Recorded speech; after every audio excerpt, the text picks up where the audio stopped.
Students of class 12th welcome back. Prashant sir here. Last video में हमने कुछ examples solve किए थे यूजिंग प्रॉपर्टीज़ ऑफ डिटरमिनेंट्स। जो 6 प्रॉपर्टीज़ को हमने स्टडी किया था उस पर ही कुछ आगे बढ़ते हैं और कुछ और एग्जांपल्स हैं हमारे सामने, जिसमें पहला क्वेश्चन कहा गया है कि एवेल्युएट। एक हमको डिटरमिनेंट दी गई, उसे हमें एवेल्युएट करना है। तो मैं आपको बता दूं कि कंडीशन क्या है कि जब भी किसी डिटरमिनेंट को एवेल्युएट कर रहे हैं आप, तो पहले ये देख लीजिए क्या कोई ऐसी रो या कोई ऐसा कॉलम है जिसमें all the 3 elements are 1।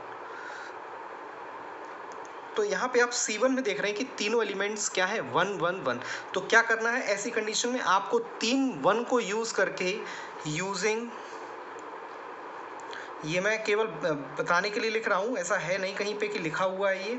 Using 3 1s you have to make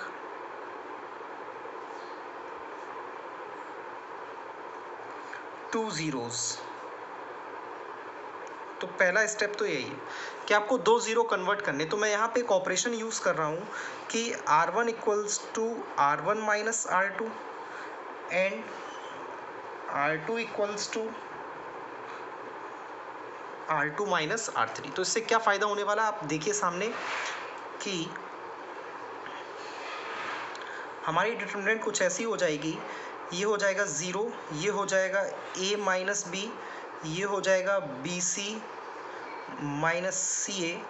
यहाँ पे R2 equals to R2 minus R3 है, तो ये 0, ये B माइनस C, ये CA माइनस AB, और R3 आपका एज इट इज़ हम वहीं पे लिख देंगे।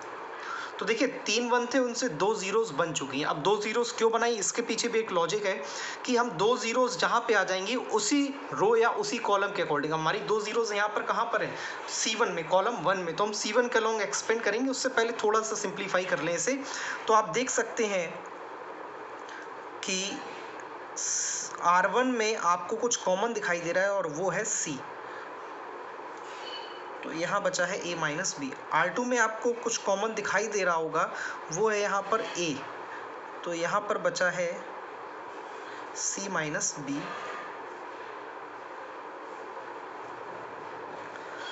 अब मुझे R1 में फिर कुछ कॉमन दिखाई दे रहा है A माइनस बी, सॉरी यहाँ पे B माइनस A बचा है, मैंने A माइनस बी लिख दिया है। C कॉमन लेंगे तो यहाँ पे B माइनस A बचेगा, A कॉमन लेंगे तो यहाँ C माइनस बी। अब मुझे A माइनस बी R1 में कॉमन दिखाई दे रहा है, लेकिन यहाँ पर क्या है B माइनस A। तो मैं इसे ऐसे लिख दूंगा कि A माइनस बी मैंने R1 से कॉमन लिया है और ये बन गया है माइनस का C।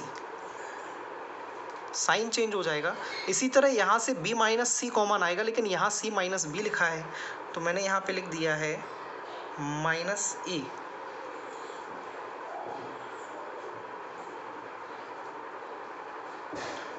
यहाँ मैंने B माइनस C भी कॉमन लिया। अब मैं इसे एक्सपेंड कर रहा हूँ अलोंग C1, एक्सपेंडिंग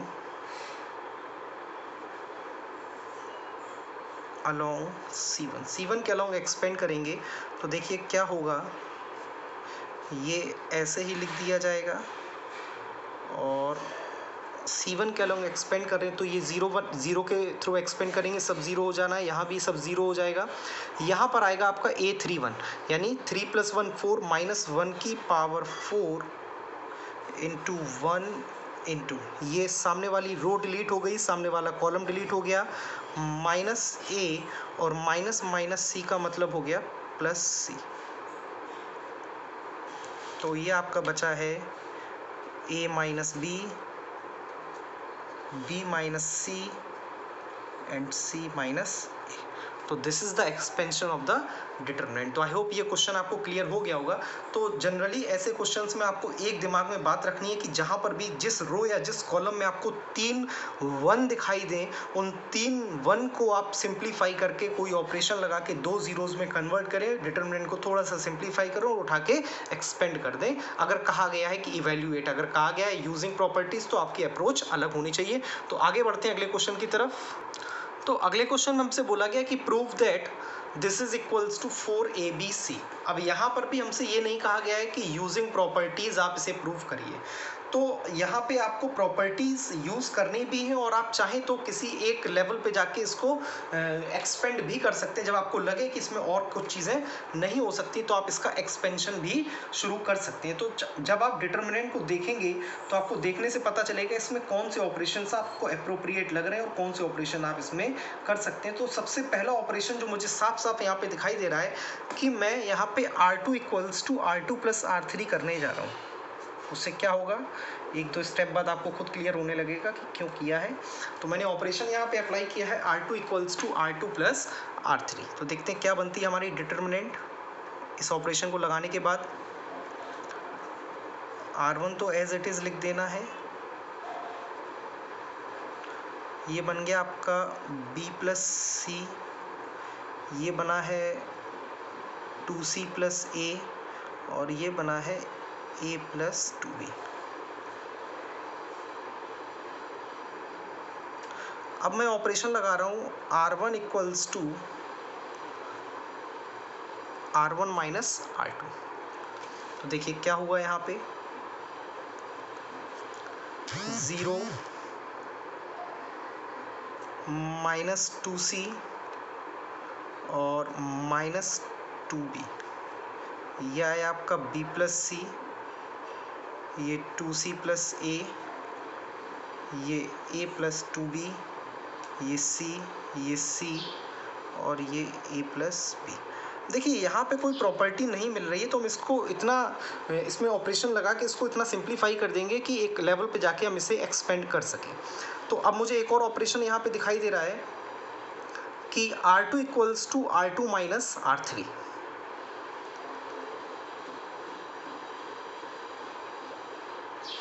तो इस ऑपरेशन को लगाने के बाद हमारी डिटर्मिनेंट क्या रूप ले लेगी, देखिए 0, मैं -2 यहाँ पे कॉमन ले रहा हूँ तो यहाँ पे बचा है C, यहाँ पे बचा है B और यहाँ पे बचेगा आपका B, यहाँ पे बचेगा आपका A प्लस C, यहाँ पे आपका बचेगा B, यहाँ पे है आपका C A प्लस B। तो अब डिटर्मिनेंट हमारी काफ़ी छोटी दिख रही है। अब हम इसे एक्सपेंड कर रहे हैं अलोंग C1।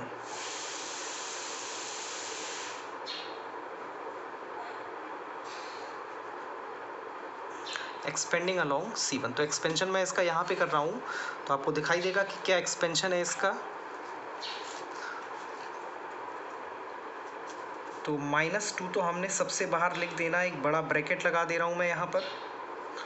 और ये हमारी पोजीशन है A21 यानी -B हो जाएगा -1 की पावर 3 इंटू B। इसके सामने वाली रो डिलीट हो गई है, इसके सामने वाला कॉलम डिलीट हो गया तो ये बचा है AC प्लस BC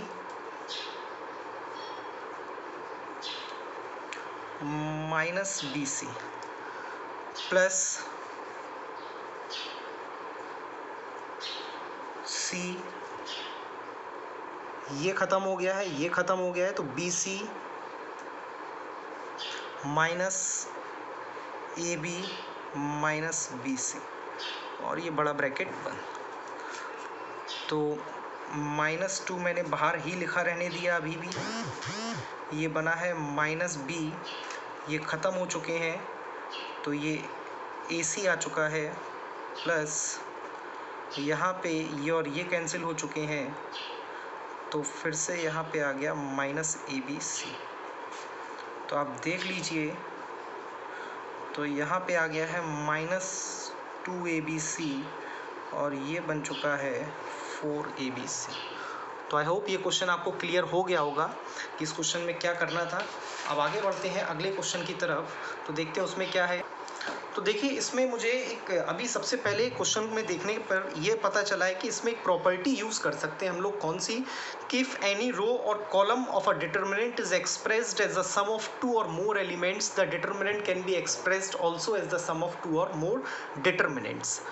प्रॉपर्टी कुछ थोड़ी बहुत वर्ड्स में आगे पीछे हो गई होगी। तो यहाँ पे आप एक चीज़ समझ लीजिए कि इस डिटर्मिनेंट का C3 के हर एलिमेंट को मैं देखूँ तो हर element is a sum of 2 terms. तो मैं इसे अलग अलग लिख सकता हूँ ना। जो प्रॉपर्टी मुझे बताई गई थी, समझाई गई थी, उस प्रॉपर्टी में था कि अगर आपकी डिटर्मिनेंट का कोई भी रो या कोई भी कॉलम एक या एक से अधिक टर्म्स का सम है तो आप डिटर्मिनेंट को भी वैसे ही रिप्रेजेंट कर सकते हो।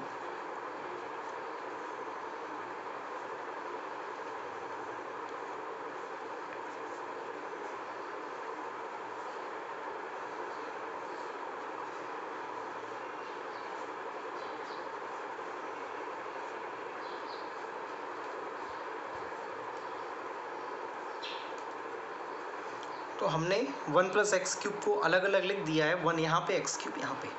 अब मैं एक चीज़ यहाँ पे देख रहा हूँ कि मैं चाहता हूँ कि ये वाला कॉलम उठ के यहाँ आ जाए, यानी मैं शिफ्टिंग कर रहा हूँ इस कॉलम की इस कॉलम के साथ। Basically this is C1 interchanged with C3 और हमने प्रॉपर्टी पढ़ी थी कि if any two rows or columns of a determinant are interchanged the sign of the determinant changes. तो यानी -1 मैंने बाहर निकाल लिया और उसके बाद मैं यहाँ पे चेंज कर सकता हूँ 1 1 1 x² y² z² xyz plus मैं यहाँ पे R1 से x, R2 से y, R3 से z कॉमन ले लूँ तो यहाँ पे कोई प्रॉब्लम नहीं होनी है। तो ये बनेगा 1 1 1 x y z x² y² z²। अब आपको साइज समझ में आ गया होगा कि यहाँ पे इंटरचेंज क्यों किया था, क्योंकि मुझे पहले यहाँ दिख गया था कि यहाँ 1 1 1 बनने वाला है, यानी C1 इसका 1 था, तो मैंने यहाँ भी C1 को इंटरचेंज करके 1 1 1 बना दिया है। अब मुझे पूरी डिटर्मिनेंट में ये जो टर्म है, ये डिटर्मिनेंट जो है सेम दिखाई दे रही है। कौन सी? ये वाली डिटर्मिनेंट और ये वाली डिटर्मिनेंट। तो क्या ये चीज़ कॉमन है?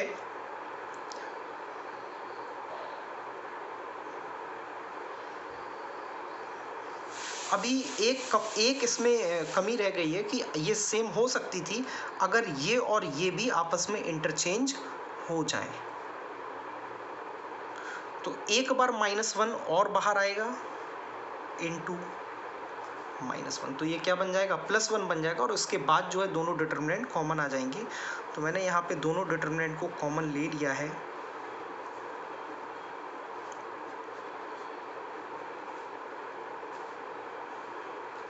और ये बचा है 1 + xyz। और आप देखिए तो क्वेश्चन में आपको ये चीज़, ये डिटर्मिनेंट किसके इक्वल दी जा रही है? 0 के इक्वल दी जा रही है, तो वो बाद में देखेंगे। अभी हमें इस डिटर्मिनेंट को एक्सपेंड करना है। सबसे पहली और सबसे अच्छी चीज़ मुझे यहाँ पे क्या मिल गई है कि इस डिटर्मिनेंट की C1 में तीनों 1 है। तो मैं यहाँ पे 2 ऑपरेशन यूज़ कर रहा हूँ, R1 = R1 - R2 and R2 = R2 - R3।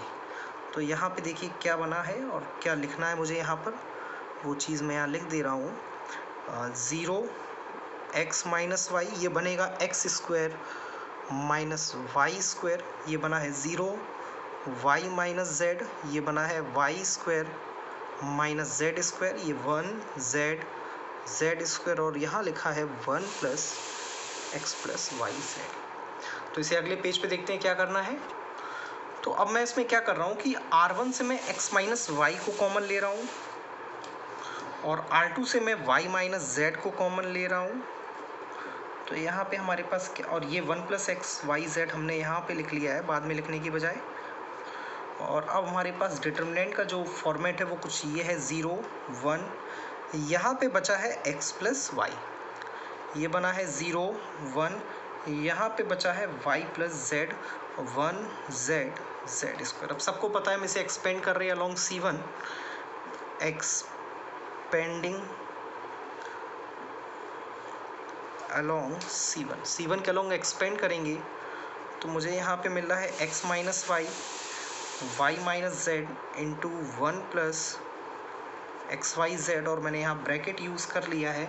इसके अलॉन्ग नहीं करेंगे 0 मिलेगा, इसके अलॉन्ग भी 0 मिलेगा। ये पोजीशन है A31 यानी -1 की पावर 4 इंटू 1।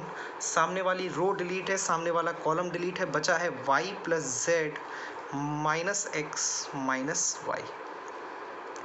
y से y ख़त्म हो चुका है, तो ये बचा है x minus Y, y minus Z, z minus X और 1 plus X into Y into Z equals to 0। अब अगर मैं यहाँ पे ये बात कहूँ कि डिटर्मिनेंट अगर 0 है तो या तो ये 0 हो जाए, या ये 0 हो जाए, या ये 0 हो जाए, ये तीनों 0 नहीं है।